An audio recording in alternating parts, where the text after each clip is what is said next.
എന്റെ സമ്മതം കൂടാതെ ആർക്കും എന്നെ വേദനിപ്പിക്കാനാവില്ല. ഗാന്ധിജി. എന്റെ ജീവിതകഥ. മഹാത്മാഗാന്ധി. അവതരണം ബന്ന ചേന്നമംഗല്ലൂർ. സാങ്കേതിക നിർവഹണം സുനീഷ് പെരുവയൽ. നിങ്ങൾക്കായി സമർപ്പിച്ചത് doctor Shanoos homoeopathy and skill development centre. അധ്യായം 2. വിദ്യാലയത്തിൽ. പോർബന്തറിലായിരുന്നു ഞാൻ എൻ്റെ കുട്ടിക്കാലം ചെലവഴിച്ചത്. സ്കൂളിൽ ചേർത്ത കാര്യം എനിക്ക് ഓർമ്മയുണ്ട്. നന്നേ ബുദ്ധിമുട്ടിയാണ് ഞാൻ ഗുണനപ്പട്ടിക ഹൃദിസ്ഥമാക്കിയത്. മറ്റു കുട്ടികളോടൊപ്പം ചേർന്ന് ഞങ്ങളുടെ അധ്യാപകനെ ചീത്ത പറയാൻ പഠിച്ചതല്ലാതെ അക്കാലത്തെ മറ്റൊന്നും എനിക്ക് ഓർമ്മിക്കുവാൻ കഴിയുന്നില്ല.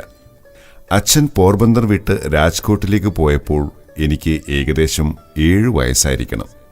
അവിടെ എന്നെ ഒരു പ്രൈമറി സ്കൂളിൽ ചേർത്തു. അക്കാലം എനിക്ക് നല്ല ഓർമ്മയുണ്ട്. പോർബന്തറിലെ പോലെ അവിടെയും എൻ്റെ വിദ്യാഭ്യാസം സംഭവരഹിതമായി നടന്നു. പിന്നീട് സബർബൻ സ്കൂളിലും ഹൈസ്കൂളിലുമായി പഠനം തുടർന്നു. അപ്പോൾ എനിക്ക് 12 വയസ്സായിരുന്നു.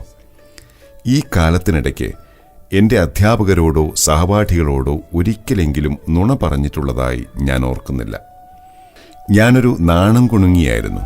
അതുകൊണ്ട് ആരോടും കൂട്ടുകൂടാതെ കഴിഞ്ഞു. പാഠപുസ്തകങ്ങൾ മാത്രമായിരുന്നു എൻ്റെ കൂട്ടുകാർ. കൃത്യസമയത്ത് സ്കൂളിലെത്തുക, ക്ലാസ് വിട്ടാലുടൻ വീട്ടിലേക്ക് ഓടുക, ഇതായിരുന്നു എൻ്റെ ശീലം. ഞാൻ അക്ഷരാർത്ഥത്തിൽ ഓടുകയായിരുന്നു. കാരണം ആരോടെങ്കിലും സംസാരിക്കുക എനിക്ക് താങ്ങാനാവുന്നതിലേറെയായിരുന്നു. വല്ലവരും എന്നെ കളിയാക്കുമോ എന്ന ഭയവും ഉണ്ടായിരുന്നു. ഹൈസ്കൂളിൽ ചേർന്ന ശേഷം ആദ്യ വർഷത്തെ പരീക്ഷാ സമയത്ത് നടന്ന ഒരു സംഭവം രേഖപ്പെടുത്താൻ തക്കതാണ്. ഇൻസ്പെക്ടർ മിസ്റ്റർ ഗൈൽസ് സ്കൂളിൽ പരിശോധനയ്ക്കായി എത്തിയിരുന്നു. അക്ഷരജ്ഞാനം പരീക്ഷിക്കാൻ അദ്ദേഹം ഞങ്ങളോട് 5 വാക്കുകൾ എഴുതാൻ പറഞ്ഞു. അവയിലൊന്ന് കെറ്റിൽ ആയിരുന്നു. ഞാനത് തെറ്റിച്ചു. അധ്യാപകൻ എൻ്റെ അടുത്തെത്തി ബൂട്ട്സിൻ്റെ അറ്റം കൊണ്ട് അടയാളം കാണിച്ച് എൻ്റെ തെറ്റ് തിരുത്തിക്കുവാൻ ശ്രമിച്ചു. പക്ഷേ ഞാനത് ശ്രദ്ധിച്ചില്ല. അടുത്തുള്ള കുട്ടിയുടെ സ്ലേറ്റിൽ നോക്കി സ്പെല്ലിംഗ് ശരിക്കെഴുതാൻ അദ്ദേഹം ആവശ്യപ്പെടുമെന്ന് ചിന്തിക്കുക എനിക്ക് അസാധ്യമായിരുന്നു. എൻ്റെ ധാരണ